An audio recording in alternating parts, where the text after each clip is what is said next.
behavioral phenomenon called lifestyle creep.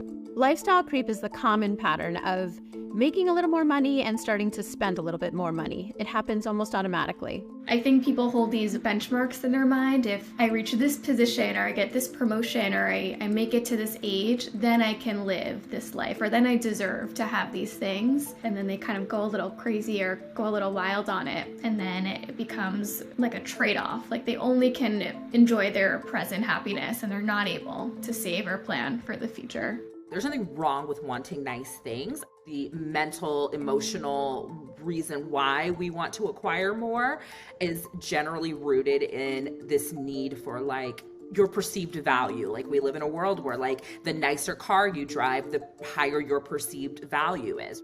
6 out of every 10 people surveyed said that paying for everyday expenses negatively impacted their mental health. It does take a lot of joy from just life and always being in this scarcity mindset when there isn't necessarily scarcity to fear. Here's why Americans feel like they're constantly struggling to keep their paycheck, even when they start making more money. Say you get a new job and you have a little bit of a pay bump. Suddenly there's a little more room in your budget. Maybe you do some small upgrades, like you eat out rather than cook at home, or buy those Taylor Swift tickets, or upgrade your music subscriptions. Anything like that is an example of lifestyle creep. It's just these little upgrades that are very hard to undo financially or even psychologically once you've made them. A lot of people have this scarcity mindset around money, and they spend so much of their lives saving. And so there can be this point where if you're constantly saving your whole life and then you finally reach this marker of financial success, or you finally reach this big paycheck number, you feel like you finally deserve to enjoy your life. The idea that people save and they just hit a point where they feel like they deserve it, I fully disagree with that. Most people don't have $1,000 in the bank. Like most people cannot handle a tire blowout, or they're gonna put it on credit. There's no financial literacy, no financial education that happens. The average person does not think about lifestyle inflation at all. I think it's something that's not even on the average person's radar. Coming out of the pandemic, there was this strong desire to go out and splurge on experiences, maybe take a trip. This is often referred to as revenge spending or revenge travel. Research shows that young adults are particularly susceptible to this. They feel discouraged by higher prices and, making ends meet. So they might feel like they'll never have enough money to retire anyway. They might as well enjoy themselves now.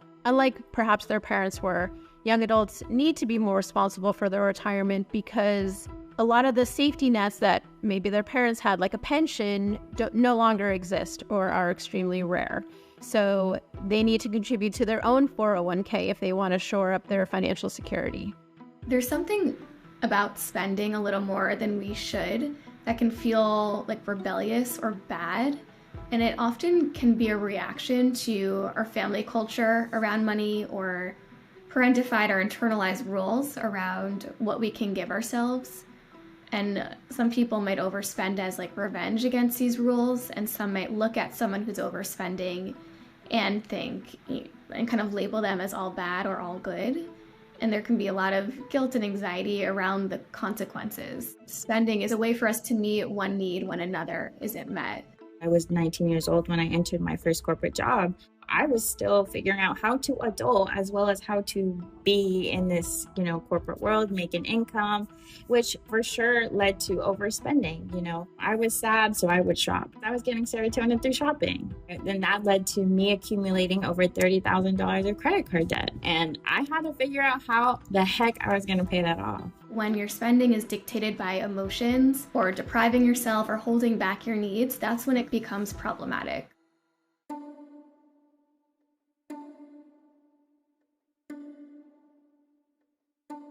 I generally like to think of lifestyle inflation in sort of 2 buckets. You have like your general idea of what lifestyle inflation is, which is the buying fancy cars, the buying nice things along those lines. And then there is lifestyle creep that's more like regular everyday things that if you're living paycheck to paycheck, you're going without, like going to the dentist, getting oil changes on your car, right? There was a time in my life when oil change was just like not even a priority. Like I'm trying to keep tires on my car. I'm trying to keep it running. I'm trying to keep the registration paid. I'm not concerned about an oil change, right? More than 60% of Americans live paycheck to paycheck as of September 2023. That, along with inflation, can have serious financial consequences. Many Americans also don't have emergency savings to fall back on. 63% of workers say they wouldn't be able to cover a $500 emergency expense. You know, there's that saying, being poor is really expensive, because then when it is time to get basic maintenance on your car, it ends up being way more expensive than you were planning on it being because you haven't done basic maintenance. And that can go well beyond car trouble. 46% of Americans said they have a balance on their credit card because of an emergency expense, according to a creditcards.com survey. 10% coming from car problems, 11% to cover unexpected medical bills, and 10% for home repairs. Because of inflation and higher prices nearly across the board, people have been having a harder time making ends meet, and often that means turning to credit cards to fill in the gap between what you need to buy and what you can actually afford. Credit card rates are over 20%. That's the highest interest that you'll likely find anywhere unless you're getting a payday loan. Credit card debt can really spiral out of control, and pretty quickly. The solution to get what you need when you're in a position when you don't have it, it really is to just make more money. It sounds like a simple solution, but it also sounds like a condescending one, right? You tell somebody who is doing the best that they can that they need to make more money. The solution to make more money isn't really realistic. The experts that I talked to said it's okay to treat yourself as long as you've built in a buffer in case something comes up. You want to be able to find that balance between enjoying your life and your emotional well-being and your financial well-being. Marbrisa Flores describes herself as a recovering super saver. I would describe a super saver as someone who maybe is now in a position where they do have some sort of income, some sort of stability, but it's a certain mindset that keeps you in scarcity mode and afraid to spend on things that you may need or want and kind of affect your lifestyle in that way. My way of saving it was to hoard it. And the tough part is that saving for the sake of saving, it's not very reinforcing, but it can kind of be addictive, and there's momentum in that. I wouldn't advise going to that extreme. It does take a lot of joy from just life and always being in this scarcity mindset when there isn't necessarily a scarcity to fear. After working with a wealth coach, I continued to save because I was still very would put me at ease in that scarcity mindset. I felt at ease having my savings. I continued to save money, but in a more intentional way, with the intention being of spending it. When you're in scarcity, you're feeling this anxiety. My first thing that I like to tell individuals is forgive yourself for what you've done in survival mode. I think I like to divide it between, what's essential, what's, an actual bill type of expense versus a lifestyle. What's a choice that you take on to spend money. For example, a choice to go out drinking and having fun. And there's also not the choice. You have to make that car payment. You also have to put gas in that car for it to go, right?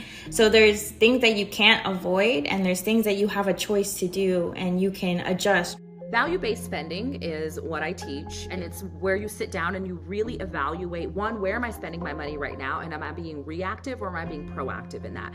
Am I spending my money in places that really have value for me, or am I spending my money in places that I think I should be spending my money because of outside influences? And once you have an idea of where your money is going right now and looking at, am I aligned with this? Is this something that I actually value? The goal here is to find balance. It's about finding ways to spend in the moment and also how you want to spend your money in the future. So it's about enjoying your life, but not being so focused in a future that hasn't come yet or too much focus on the present. The idea is having your cake and eating it too. You can have bites of your cake right now and then save some cake for later.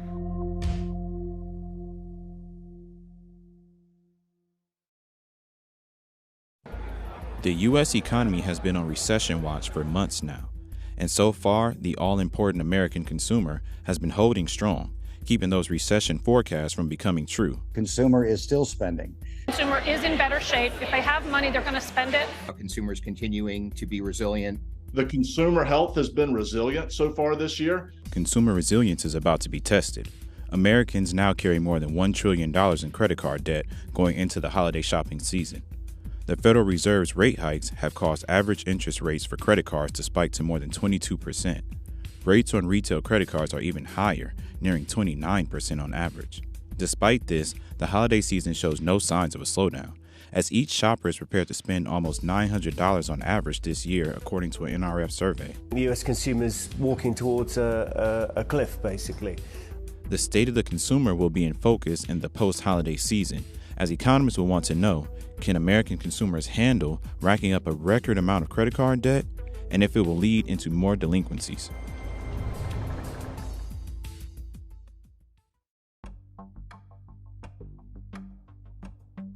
This is the first time credit card debt has topped $1 trillion in America.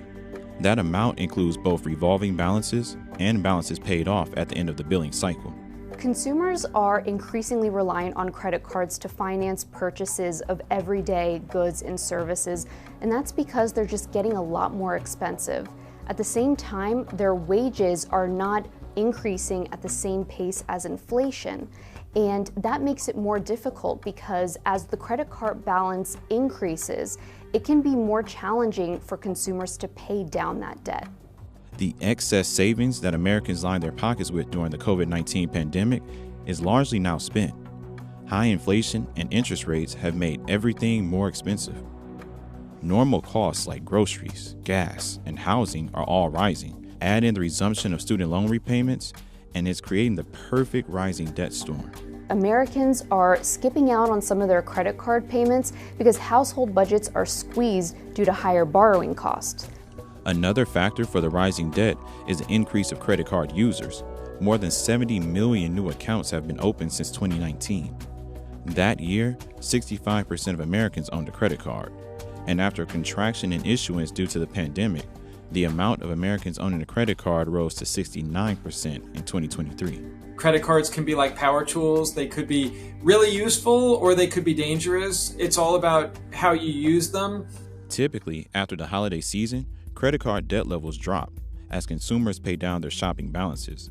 But at the start of 2023, it remained unchanged, and now shoppers are prepared to spend even more than 2022. Holiday shoppers do plan to spend more, according to a survey and the forecast done by the National Retail Federation. They found that people plan to spend about $40 more than they did last year, and that could be in part because of higher prices in some categories. There is still this deal-seeking mentality for items, and so that may mean that people are going to look for whatever is on sale, along with seeking newness. Americans planning to flood the mall with their retail credit cards may be shocked when the bill comes, because those cards are carrying a higher interest rate than years prior. In fact, some are starting to rise to rates that only subprime borrowers see, rates exceeding 33%. Some retailers have already noticed is that credit card delinquencies have ticked up, and that may mean that people are struggling to make payments and could again be a warning sign. Big box retailers like Macy's and Nordstrom already flagged the slowdown of repayments on their credit cards over the summer, showcasing a potential risk to retail revenue this season. The average consumer has around a $6,000 credit card balance, $400 to $600 monthly student loan payment, high rent, and car loan payments. Americans may wonder if it's even possible to keep their heads afloat. The best tip for credit card debt payoff actually is to get a 0% balance transfer card. So you move your existing high-cost debt to this new card with a 0% promotional rate. Credit card balances saw the largest increase of all debt types this year, $45 billion. And compared to other debt types, credit cards typically hold the highest interest rates. Any extra money should probably go to the credit card, just because that's likely to be your highest cost debt by a wide margin. A boom for consumers may come from Congress's Capping Credit Card Interest Rates Act. If passed, the bill would cap APR for credit cards at 18%, prevent credit card companies from imposing new fees to evade the cap, and impose penalties on credit card companies that violate the cap. But all eyes are still on the Fed. We're not really sure where the Federal Reserve is going to be taking interest rates next. If they continue to hike rates, it could be more difficult for borrowers to pay down the debt. If they reduce interest rates, however, it will take some pressure off consumers, and they might be able to start making more consistent payments and reduce those delinquency rates.